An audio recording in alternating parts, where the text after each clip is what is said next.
to share his screen.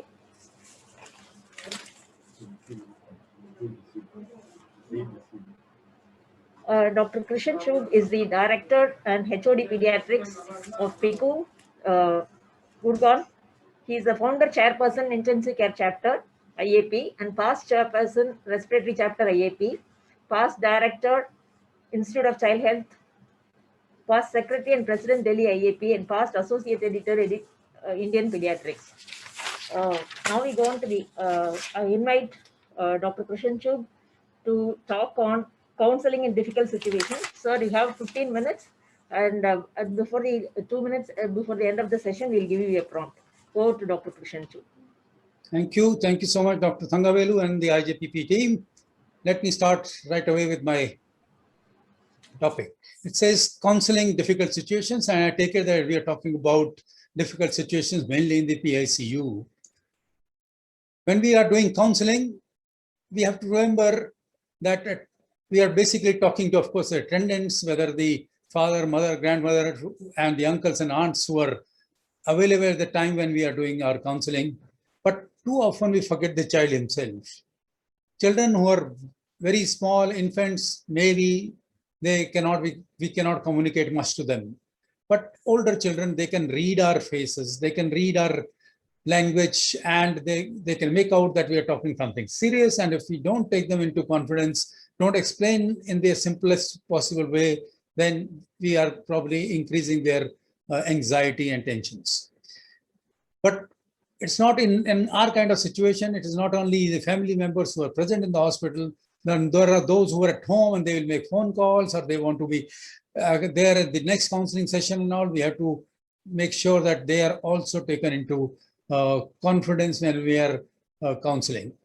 And at least once a day should be a counseling session, preferably twice a day in the ICUs. Of course, it's COVID all around. So let me take an example of a COVID patient first of all. This child can be, of course, a child who's on ventilator, who's sedated, who's without attendants. Then there is not much of difficulty because attendants are outside. You can make them sit in your room or whatever place, or maybe on video consultations, and then you can counsel them. There may be another child who's on high flow oxygen. If it's an infant or a toddler, chances are there'll be attendant with the child, the father, mother, or whoever. And if it's adolescent, then the child may or may not be with an attendant in the COVID days. Taking consent for procedures like central venous line insertion, etc., is another point in counseling that we have to take special measures for, special ways in the COVID days.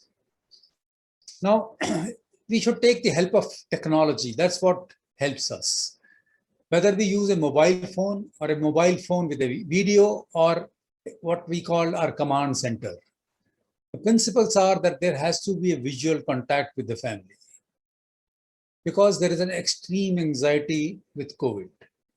COVID in children, most of the parents know is likely to be mild, and yet the anxiety with the child having COVID is more than that of an adult.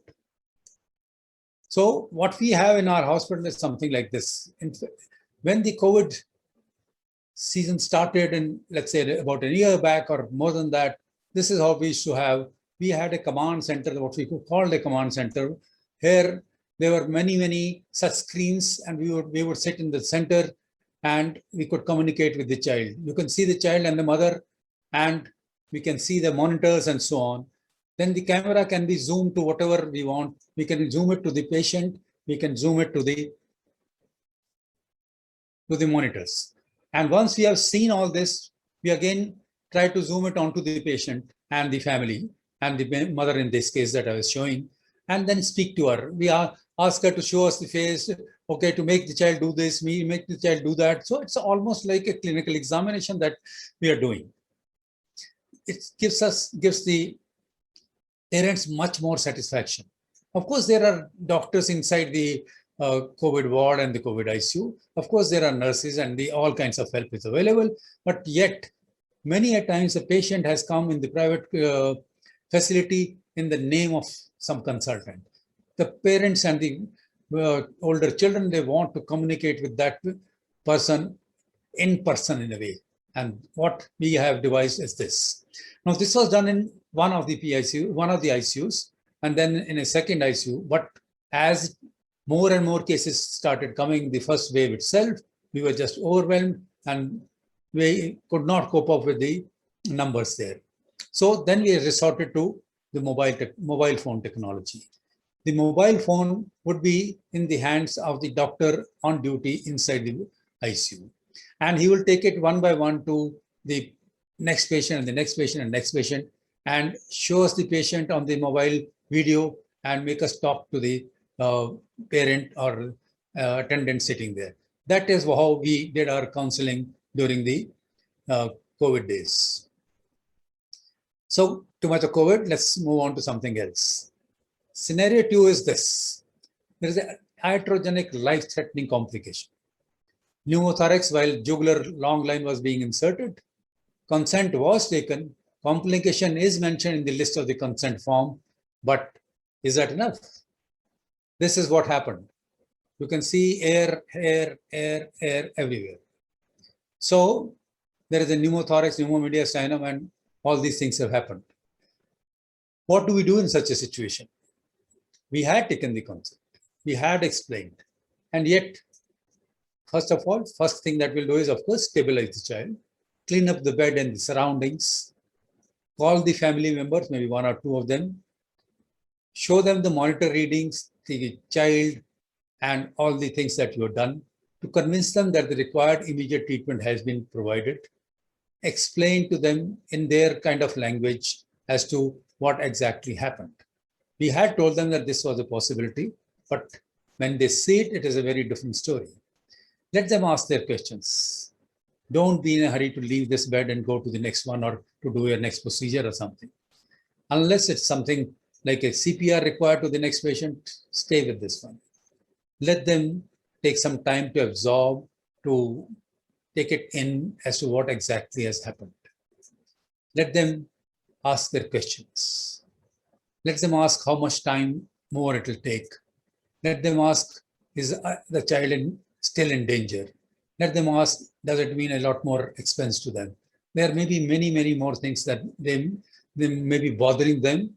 We have to be sure that we have satisfied their question bank, and then only we can move to the next patient.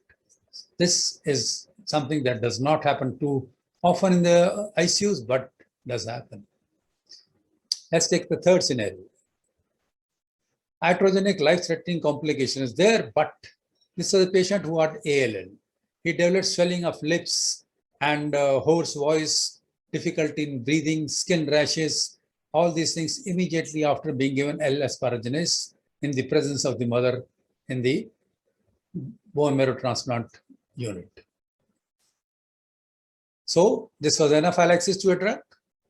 Separate consent had not been taken for giving L-asparaginase. We don't take consent for every single drug. Yes, a general consent is taken at the time of admission, where generally speaking, anaphylaxis is not mentioned. We say that you are providing consent for all kinds of procedures, all kinds of this, that, but we usually do not talk of anaphylaxis there in the word anaphylaxis. We do not explain this kind of thing. Although we can always say that this is implied because the patient has come to us for a treatment, and if your treatment is going to be some drugs, we know, everybody knows that the anaphylaxis can be there, and yet if the patient goes to the court, we will be at a lot of difficulty trying to explain as to what exactly we did and why did we not tell them about the anaphylaxis possibility to any drug, including this.